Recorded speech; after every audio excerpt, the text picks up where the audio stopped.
There's a culture, or there are a lot of stigmas, or we can say a taboo attached to teaching, that okay, teaching is a low-paid profession. It's a hobby. When they end up in teaching, and teachers who are teaching and they're teaching for a long time, they would actually prove these people wrong. Shaping up lives, you are building narratives, not just in a couple of people. You are building narratives in generations. So what kind of a student were you in ACCA? I wouldn't say I was a very good student, as in top-notch, right? But alhamdulillah, it was topsy-turvy. Obviously, ACCA is not so easy, and that is what I actually tell my students as well. If you're well versed with accounting, and if you want to go through the journey and you're dedicated enough, go and opt for ACCA. It was a good journey. It was challenging. It gave me some reality checks as well. Alhamdulillah, my O-levels and A-levels was very smooth. So obviously, when you turn up into the professional qualifications, you have some challenges, and then it was up and down, but it went smooth eventually. One challenge that you faced in your ACCA journey that you would want to share? Any particular subject? Yes. Taxation. Really? Yes.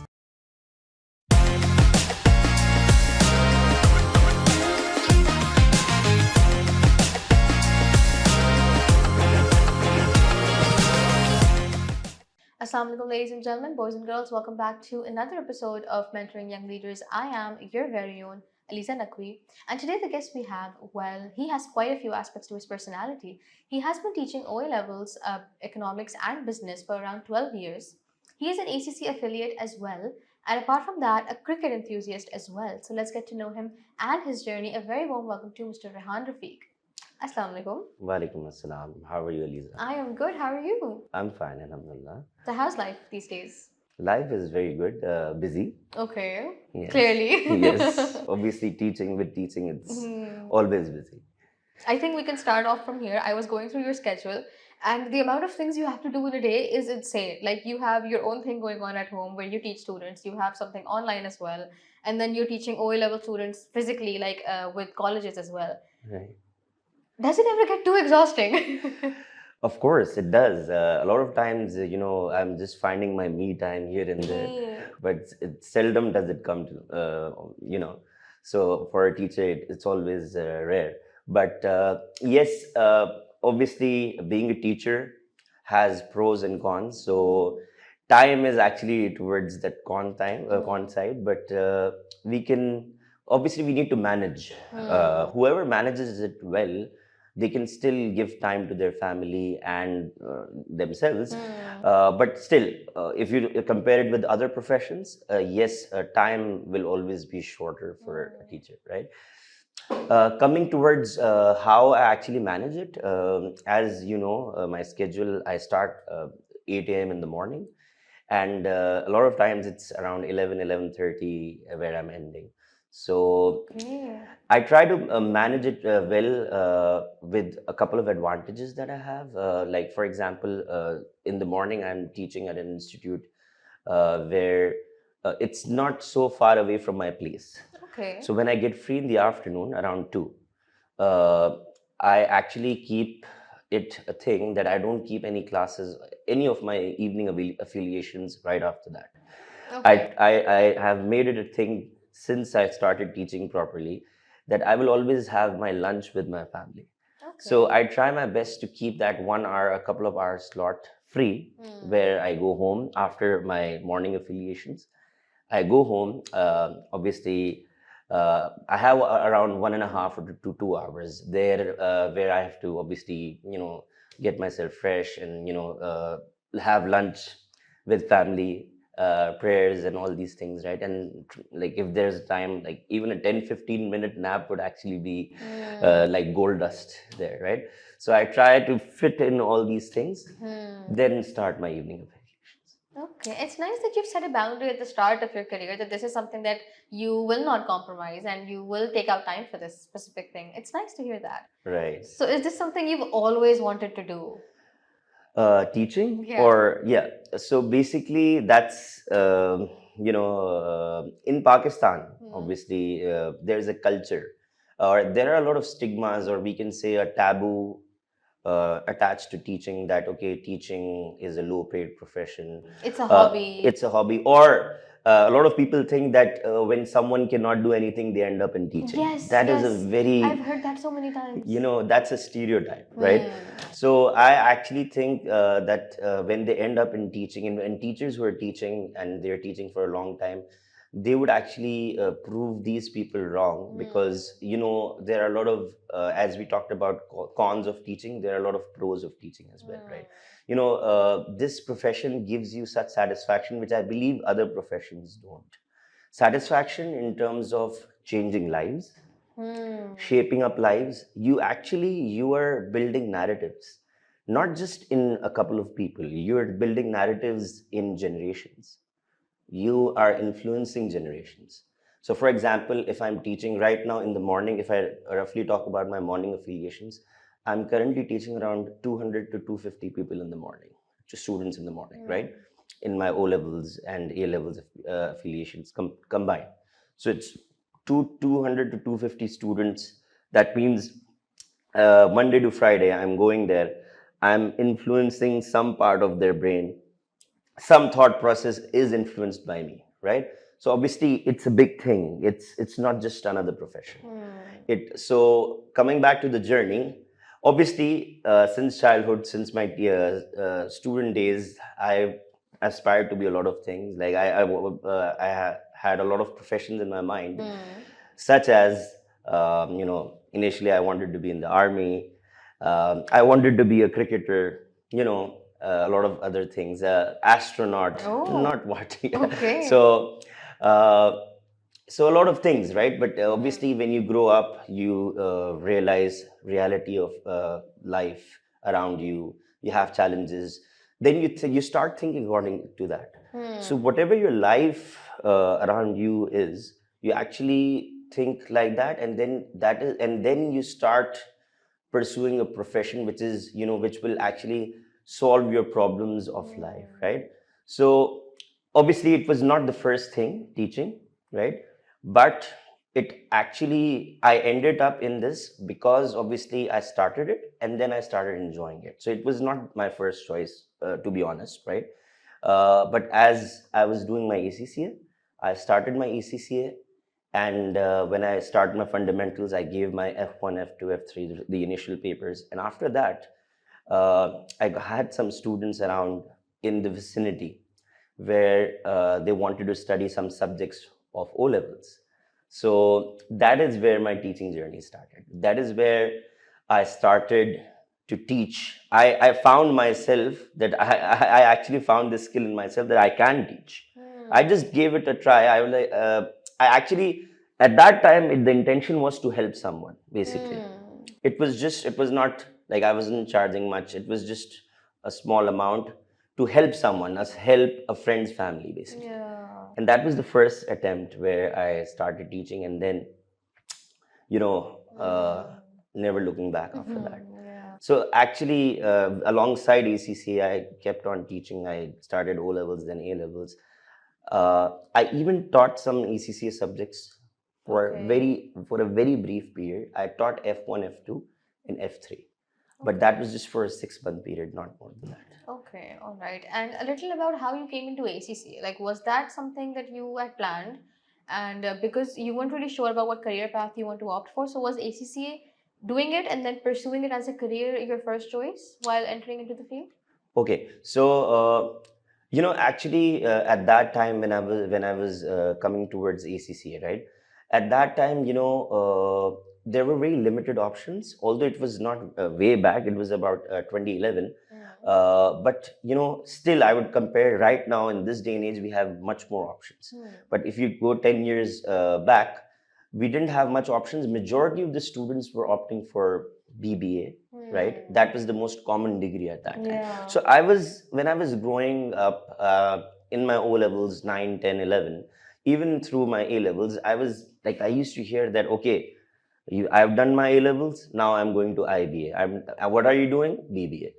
I've done my O levels, A levels. Now I'm going to Zabist. What are you doing, baby? Right? So I've had this in mind that okay, obviously I'm a student of economics. So if you supply something too much, right, the value goes down, right? So I was like, I don't want to do BBA. I don't want to go through that, cliched degree where everyone's doing it. I wanted to do something different. So this ACCA, a couple of my friends, they had a plan to do it before as well. They were actually guided. To be honest, I wouldn't say that I was guided for ACCA before. It was a decision which I took after my A levels. As soon as I finished my A levels, I was awaiting my result. And just before that, it was just after when I actually got an admission in Zabist as well for the bachelor's program, right? But then after that, I was like, Bachelor's in accounting and finance? Yes, BS. Okay. Right. So accounting and finance, and I even cleared the test for the BBA, right? So I didn't obviously want to go for those. It was just obviously in accounting and finance as well. It was just a 4-year program, similar to BBA, just having some specialization. So I thought that a couple of other friends are doing ACCA. Then I found out about it. I had a thing in accounting. Basically, in O levels, I didn't enjoy accounting much. But after my A levels, I took accounting in A levels as well. My interest developed in accounting. So I thought I could do that and I can excel in it as well, right? The only part I was reluctant about ACCA was the professional experience part, where you need to record your professional experience of 2.5 years, right? I am good. How are you? Yeah. Now it's 3 years. At that time, it was 2.5 years. So that was allowing me, yes, okay, if I clear my ACCA, when I'm done with my ACCA, I have to work for 2.5 years, just gaining experience and in the field, right? So that was something which was keeping me back. But I was of the view that okay, if I excel once I'm done with this, then inshallah I'll be reaching at a good place. So that was my thought process behind it.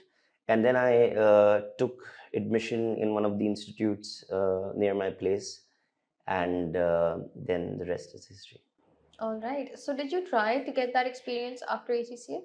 Okay, so this is where teaching comes in. Okay. So as I told you right now, that there was a reluctancy about the experience part, because obviously it was a notion in the society that you have to spend 2.5 years or 2.5 years or 3 years doing a job, doing articleship, which is not paying you much, right? To be honest, those are the struggles of people or of students growing up in that time period, in that age period. So it wouldn't give you much of a salary. You will be worked out, right? Especially by the big companies, if you know, obviously, they don't have any respite on you, right? So those things going out around in the market, they actually sort of restrict you. So that is where teaching came in. I was studying ACCA, and then I was teaching, as I told you. So my teaching started to grow. It was, at that time, it was only my tuition setup at my home.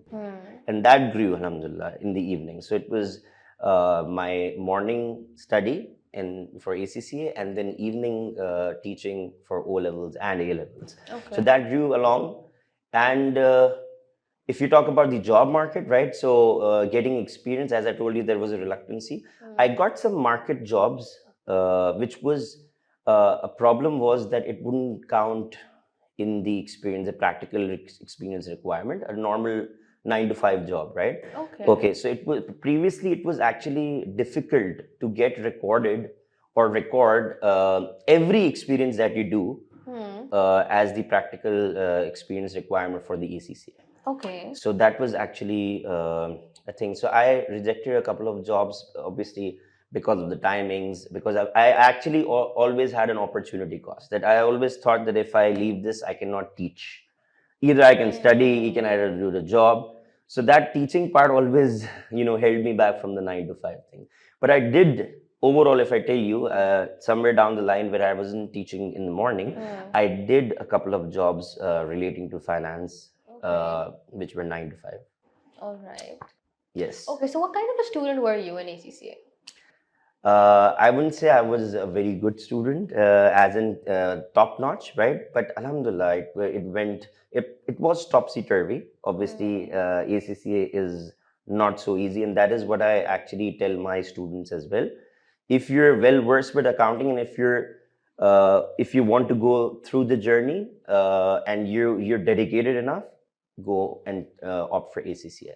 It was a good journey. It was challenging. It gave me some reality checks as well. Alhamdulillah, my O levels and A levels was very smooth. So obviously, when you turn up into the professional qualifications, you have some challenges, and then it was up and down, but it went smooth eventually. One challenge that you faced in your ACCA journey that you would want to share?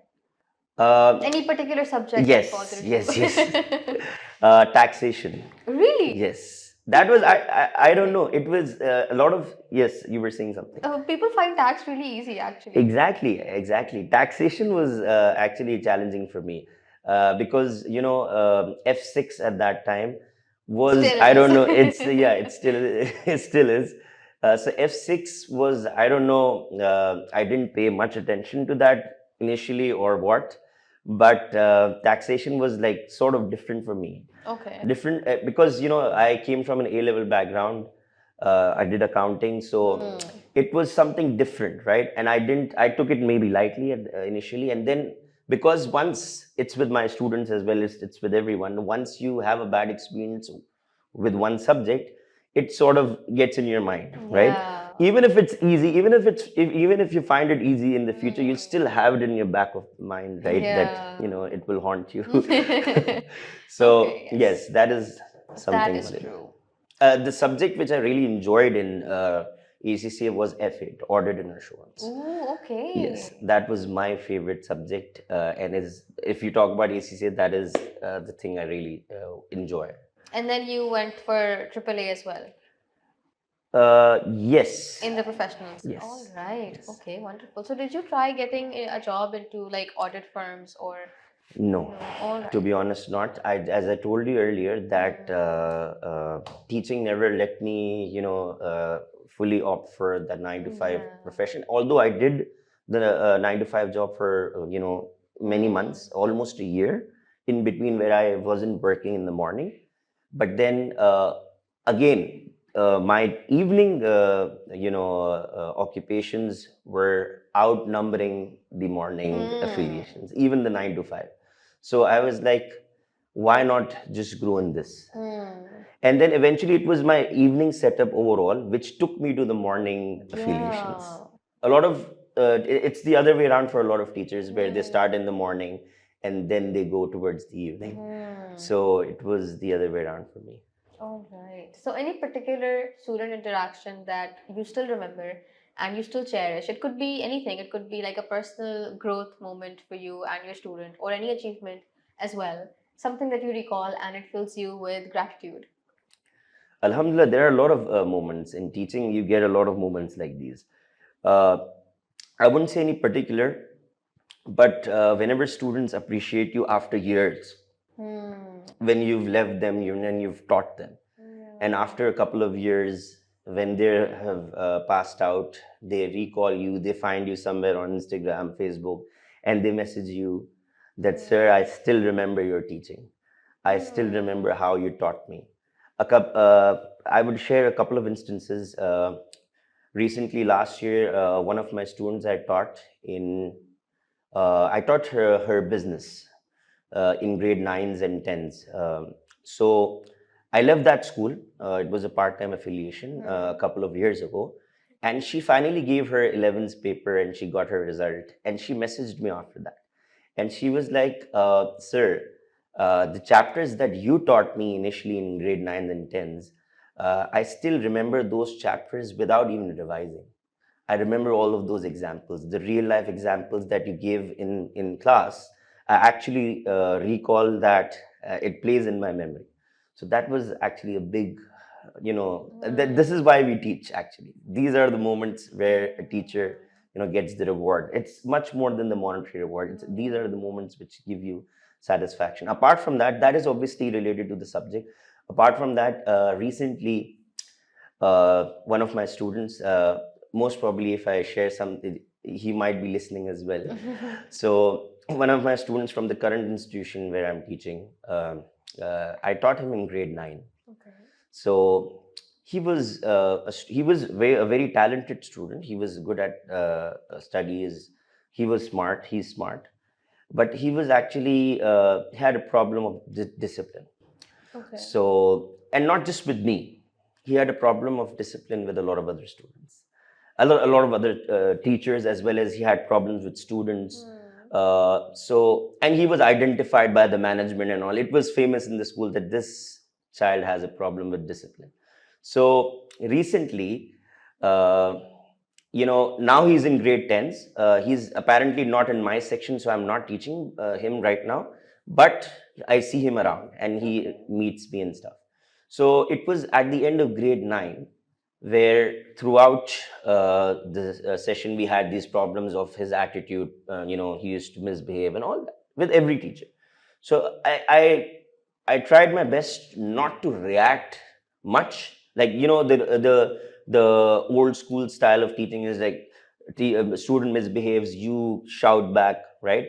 So I try not to engage in a struggle with the student, right? Because they have their ego as well. We have our self-respect, right? So in this day and age, especially the Gen Z students and the Gen Alpha students, they have their egos high, right? Yeah, and we always, like, if you if you think that they'll respect you and all, so obviously we have to actually have a molding attitude, right? So I tried not to get in a struggle battle with him. Rather, I took him along the whole session, and at the end of the session, he came up to me and he shared that you never took me out of the class. I misbehaved with you. So I actually confronted with him and I told him that, okay, you are as valuable to me as anyone as my student, because you're my student. If your misbehavior part was there, it was your loss, because you're misbehaving your teacher. You would actually face consequences of that yourself. I explained to him. And then eventually in grade 10s, when he used to see me around, he once messaged me recently on Instagram that, sir, the thing that you explained me at the end of last year's session, that actually changed my life. In grade 10s, my discipline problem has actually been sorted. And you were the one who actually guided me towards that. And I seconded that with other teachers, and they were like, there is a drastic change in his attitude. So he himself attributed that with me. So that was one of the most satisfying thing when he mentioned that. That was satisfying, that I was able to, apart from teaching, apart from concepts, I was able to develop his character. I was not the one. I actually did a part which, alhamdulillah, Allah gave it in his mind and changed his attitude. Definitely. Right? Wonderful. All right. So in your time, when you were starting off, it wasn't very easy to just become a teacher. As you mentioned earlier, you had to face a bit of criticism as well, and it was not very easy to just opt for it. So in this time and age, do you think it is easy for anybody to just think that, oh, they want to become a teacher? And is it something that you would also advise them to be and you would encourage? And is it normalized now in this time?